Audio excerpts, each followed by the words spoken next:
So I was I was a brand new priest. It's 20 years ago, and I was in my first parish. I was only there a couple of weeks, and we had a school in the parish.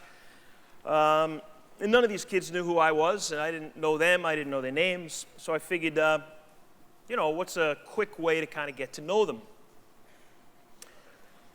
And I realized I had a football in the back seat of my car. So I went out, got the football, and I went over to the schoolyard right around lunchtime while they were out in the schoolyard.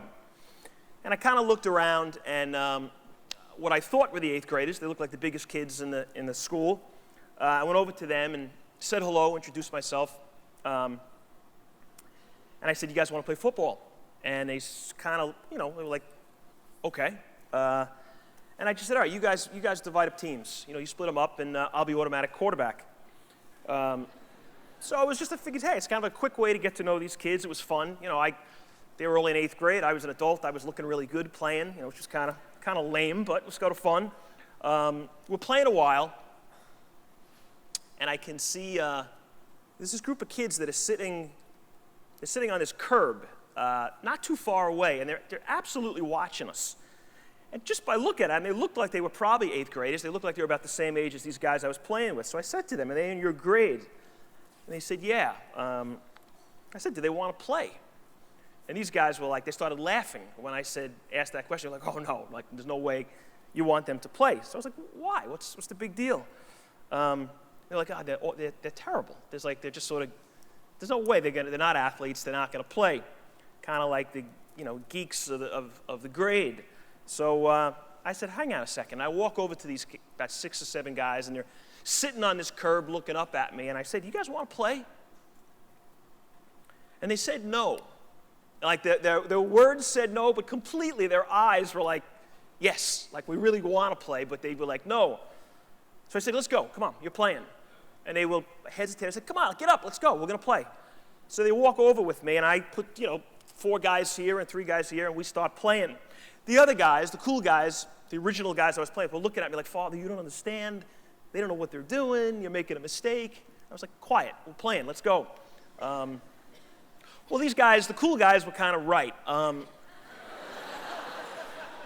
They weren't very good at all. One guy, and I tried to highlight them in the beginning, the curb kids. I said to this one guy, I said, "Just go do it down and out. Go down 5 steps and hang a quick right, and I'm going to hit you with a pass." This guy goes running down, makes a right, and ran into a parked car. Doink. So I'm like, "Whoa, man, this is not good." So he jams his thumb. He's walking back, feeling like hurting. I'm like, "All right, you go sit down, you take a break for a little while, you go back to the curb." And then another one of these curb kids, I'm like, "All right, you do this. You go do the same thing." So he goes running down, hands are flailing like this. I throw the ball, hits him right in the face. He's got a bloody nose, and I'm like, "Oh, this is a disaster." And the cool guys are looking like, "We told you so, Father." They don't know what they're doing, or you don't know what you're doing. You know what? Yeah, these guys were not good at football. That was clear. And one guy jammed his thumb, and one guy had blood all over his face. But I'm telling you, the look on it, these guys were so psyched to be playing. To have been included was like, they didn't care about jammed thumbs. They didn't care about bloody noses. They just wanted to be a part of it. And in kind of like this often stupid world of school, you have classes and cliques and groups, and people are in and people are out, and you're allowed and you're not. Well, these guys were on the outs. Nobody likes being a curb kid. Nobody likes being relegated to the curb where you can't be a part of something.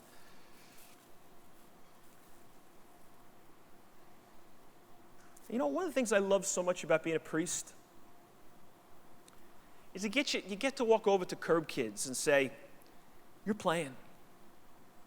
You're just as important as the guy who's got an awesome arm, or the kid who can, run a 40-yard dash and how fast. You're just as important as the athlete. Everybody here matters." And you know what? You don't have to just be a priest to do that. That's what I love about the church. I mean, ministers, youth ministers. I mean, so many people here can attest to that. Just being a voice which says, "Get off the curb." The curb. Nobody sits on the curb.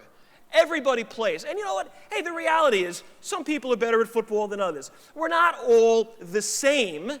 Some people are going to get MVP and some people aren't. When it comes to football, or when it comes to your grades, or when it comes to the way you look, some people are better looking than others. Some people are smarter than others.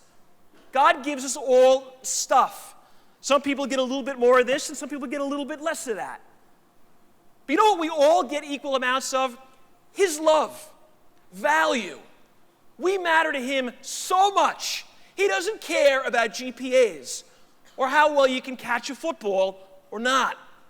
He cares about it just because we're here, because we're his sons and daughters. We've been hearing this all weekend. How many of you guys know who Stephen King is? He's a writer. Yeah, I figured you knew him. He's a pretty famous writer. He writes mostly these kind of horror novels, horror stories. A bunch of his novels have been made into movies. He tells this story about an experience he had when he was in school, about this girl. In fact, he said she became the kind of the inspiration for his first published novel.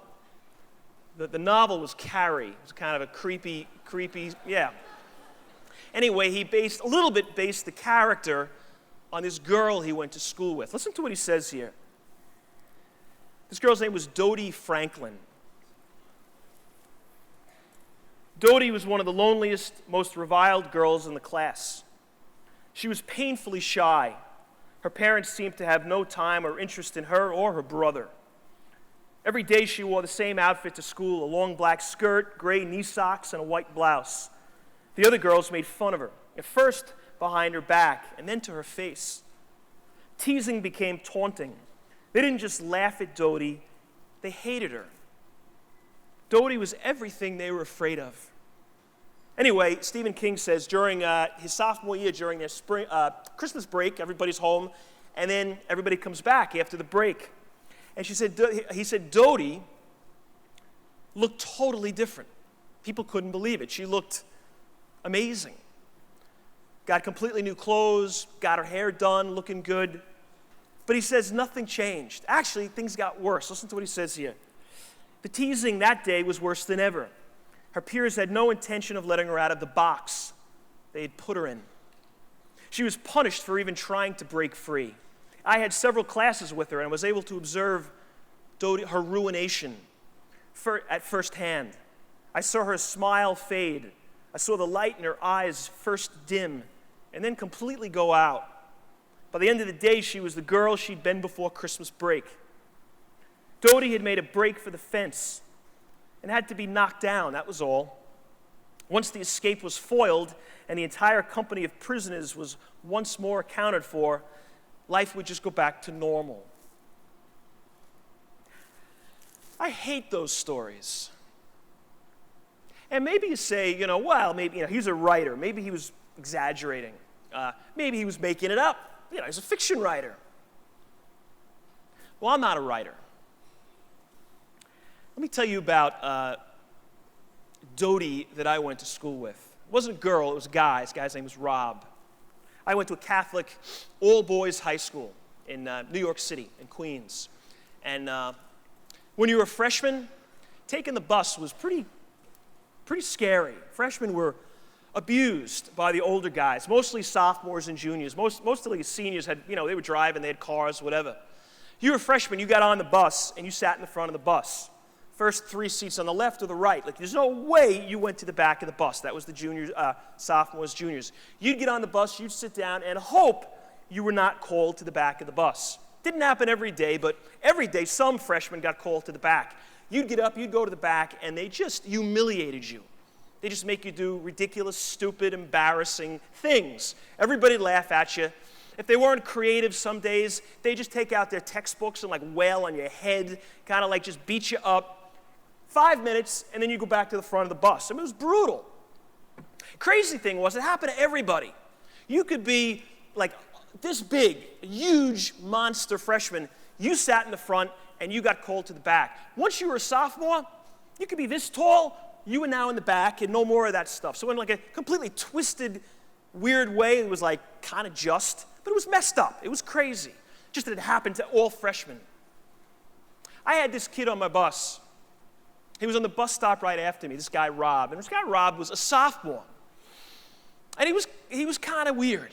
He was kind of different. He was goofy in kind of strange ways. People made fun of him. He was kind of overweight. People made fun of that. He had a really bad haircut. People made fun of that. He'd try to be funny, and he never was. People made fun of that. He had a horrible nickname I would never even mention at Mass. It was that bad. I wouldn't mention it any place. He got this nickname everywhere he went. Kids called him this name. He got on the bus after me. They made him sit with us. This was like the first time in the history of the world that a sophomore had to sit with a freshman.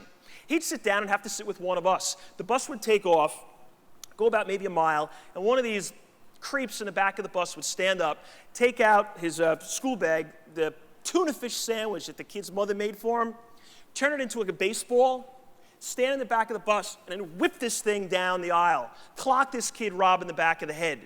Tuna fish be all over the place. He'd turn around to see who did it. Everybody have their head down or looking out the window. Even if he knew, what was he going to do? There were 15 of them in the back, and he's the only kid. It was brutal. Some days it would be an apple, whipping an apple down the bus. Some days the guy wouldn't have good aim. We'd get clocked with this apple. But you know what? When we got hit, it didn't really matter because we knew it wasn't aimed at us. We knew it was aimed at this guy. I have never seen a kid so made fun of as this guy, Rob. We were in school one day, and the classes were changing, and we wore a uniform, and I happened to be right behind them, and it was crowded. I'm right behind him, and I can see something on his shoulder. I'm kind of nosy, and, he can't see. It's behind him, so I look. It was spit. What guys were doing were walking up to this guy and spitting on him, and he didn't know it, or I don't think he knew it. He was walking around with, dried clam on his shoulder. Nobody did anything. Nobody did anything to help this guy. And like I said, he'd get on the bus, and maybe once or twice a week, I'm a little freshman, he'd sit next to me. He'd be walking on the bus, I'd be like, oh, please, God, let him not sit next to me. I was so afraid of being connected to this guy. Because my fear was, if I'm nice to him, if I acknowledge him, the trash in the back of the bus may think we're friends, and they may start to do to me what they were doing to him, or do to him. What do you know what I mean? They were going to start doing it to me, and it scared me, really scared me. So he'd sit down once in a while, and he'd be like, hey, what's up? And I'd pretend like I didn't even hear him. You know what time it is? I'd be like, no. Can I borrow a pen? I don't have one. I was like, you don't exist. I just didn't want to have any connection to this guy because I was such a wuss. I was so afraid. And you know what? By Halloween, freshmen were making fun of this kid. And I never did. And I'm not saying I was a perfect kid. I wasn't. But I knew that was just so not cool. To be this kid, and I never called him that name. I never spit at him. I never threw stuff at him. I never laughed at him. So I kind of thought I was off the hook. I kind of thought I was innocent. I ran into him about 15 years later, maybe 20 years later. I was coming out of a movie theater with a friend of mine, and this cab is driving alongside of me. I'm like, I didn't call a cab. The window goes down. It was this guy, Rob. And he goes, Brian? I didn't even know he knew my name. Everybody knew him. I heard his name. I was like, in a minute, I knew it was him. And I leaned in the window. I was like, hey, Rob, how are you? He wasn't good. I told you he was a little heavy when he was 16. Man, he was huge now. He must have been 325 pounds. And I said he was a little weird socially when he was a kid. Now he was like, oh man, he was making no sense. He was so sad. And you know what I got to see, guys? I got to see after. I got to see what happens when you treat somebody like garbage for 4 years. Come on, nobody likes being laughed at. Nobody likes being forced to sit on the curb. Man, and this guy was treated in atrocious ways. And you know what I think he began to believe? All the garbage that was fed him. At a certain point, maybe he began to believe, yeah, I guess I am a joke. I guess I don't matter.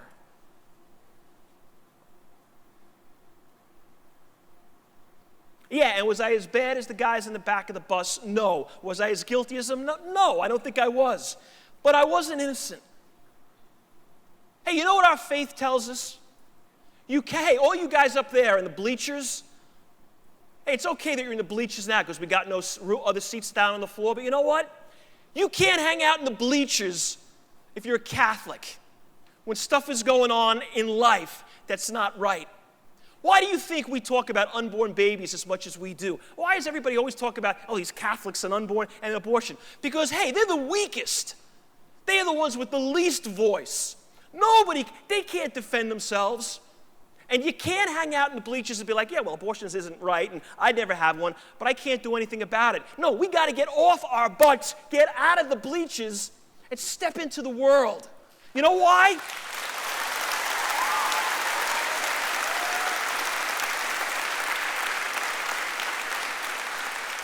Hey guys, the reason why, not because I'm telling you to do that, because Jesus did it. Everything he did, Jesus was always going after the bleacher kid. Look at this gospel today. This guy's gotten mugged, and everybody's walking past him. Everybody's ignoring him, except this Samaritan who was the Samaritan was like a curb kid. A Jewish person, Samaritans were Jewish, but it was kind of confusing. Most Jews wanted nothing to do with Samaritans. They were like Rob. So they would walk down the street and not talk to them. Jesus tells the story to the religious people. You know what he sticks, the hero of the story is one of the curb kids. The hero of the story is Rob. Jesus says, this is the guy that goes to bat for the poor guy that just got his head punched in. The guy who just got mugged. We heard this weekend about Zacchaeus. Hey, why did Jesus pick Zacchaeus? Zacchaeus was like, nobody likes Zacchaeus. Zacchaeus wasn't doing it right. Jesus says, I'm not done with you. We haven't even started. Get up and get off the curb or get off the tree because I need you to come follow me. Tammy mentioned last night, the woman caught in adultery, same thing. He didn't say, oh, you little trashy piece of nothing. He said, I've never stopped loving you. He says, stop what you're doing. Don't make that mistake again. Get your act together. But you think the love kind of declined because you messed up? It's impossible with God. He doesn't stop loving us. So you matter as much today as you did before you made that mistake. Man, she must have never been the same. And I think back, man, maybe what I could have done for that guy, Rob, what I could have been for him, maybe. And you know what? I don't think I ever would have been his best friend. He was a little odd. I probably wouldn't have been best friends, but you know what? He literally sat in the cafeteria alone. I could have walked over and said, hey, come here, come on over here. Sit with us. And maybe he'd be a little weird, maybe he'd be not talking to us, but he wouldn't be sitting alone. We all can do that. You have to do that. Well, you're not in school now. You have to go back in September and go find Rob or find Dodie. You got to go find the curb kids, and you got to rescue them. Seems to me that's what this weekend is about. It's about rescuing people. That's all Jesus ever did. He rescued those that were lost. And you know what? You don't rescue somebody until you believe in yourself, until you really get it in your gut that, man, he loves me more than, when Chris said Friday night, he talked about his 2 girls going home, whenever you're going home, tonight, and you walk in the house, and the house is probably a disaster or whatever. And he looks at these 2 little girls, and he's like, they're mine. Man, my knees buckled when he said that. That is so beautiful.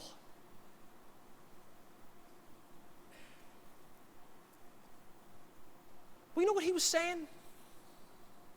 Chris wasn't telling you that story, so he wanted you to think what a great dad he is and how awesome his girls are, which he is and they are. That wasn't the point of the story.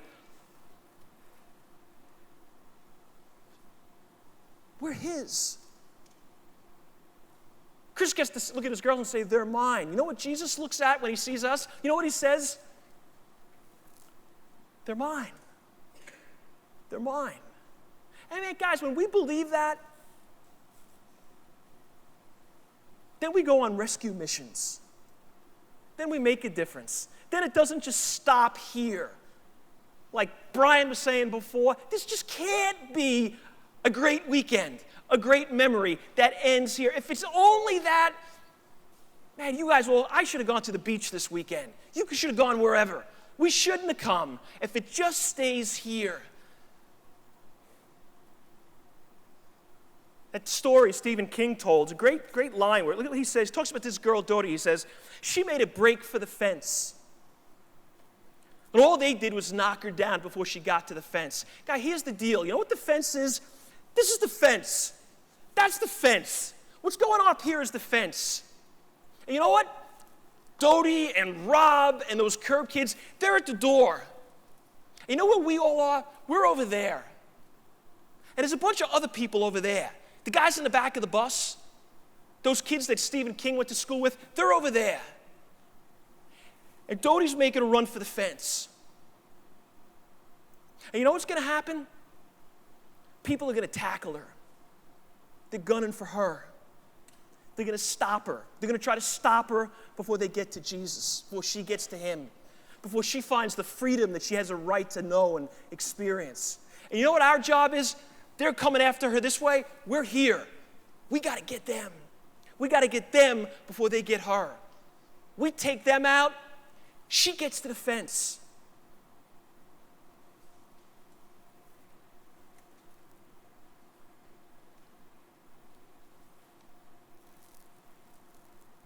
So make it to the fence.